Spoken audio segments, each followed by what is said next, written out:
et des pratiques. Sur les conflits, évidemment, il y a plusieurs familles de conflits. Hein. Il y a énormément de familles de conflits, parce que il y a des conflits, la vie est faite de conflits, c'est vrai. Confluent d'ailleurs, ça vient comme conflit, et puis l'eau, ça bouge, voilà. Bon.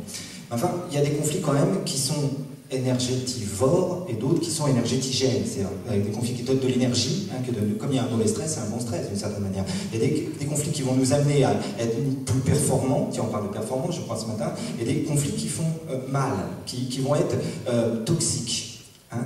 Et quand on parle d'écologie relationnelle, c'est justement éduquer sa manière de communiquer pendant ou avant ou après un conflit pour ne pas s'envoyer des messages toxiques. Parce que les messages toxiques... Qu'est-ce que vous appelez message toxique? Un message toxique, il y a 5 familles, grosso modo, de messages toxiques. Il y a le message de dévalorisation, c'est-à-dire le manager qui dit à son assistant ce que vous avez fait c'est nul, ça va pas, c'est n'importe quoi. Vous êtes nul, ce qui est encore pire. Une dévalorisation de la personne. Ensuite, il y a le message de culpabilisation. Isabelle, si on n'a pas réussi à avoir ce boulot, c'est votre faute. Si on n'a pas décroché ça, un message de culpabilisation. Ensuite, il y a les messages, enfin, il y a le chantage, il y a le tu qui tue, et puis il y a tout ça. Ça fait 5 familles. Maintenant, il y a, comme vous le disiez, des coachings qui permettent d'améliorer sa relation au conflit. Parce que, je veux dire, une assistante à qui on a mis la tête sous l'eau pendant des années, est-ce qu'elle va pouvoir s'affirmer tout de suite quand il y a du conflit toxique? C'est pas évident. C'est pas évident. Je veux dire, plus on est dévalorisé, c'est pour ça que vous parliez de reconnaissance tout à l'heure à juste titre, plus on a un problème d'estime de soi. Or, pourquoi la reconnaissance est-elle importante? Parce que Christophe André dit, ça nourrit l'estime de soi. Et je peux vous dire, tous autant qu'on est, quel que soit d'ailleurs notre poste dans une société, on a besoin de reconnaissance parce qu'on a besoin d'estime de soi. Et je vais finir là-dessus.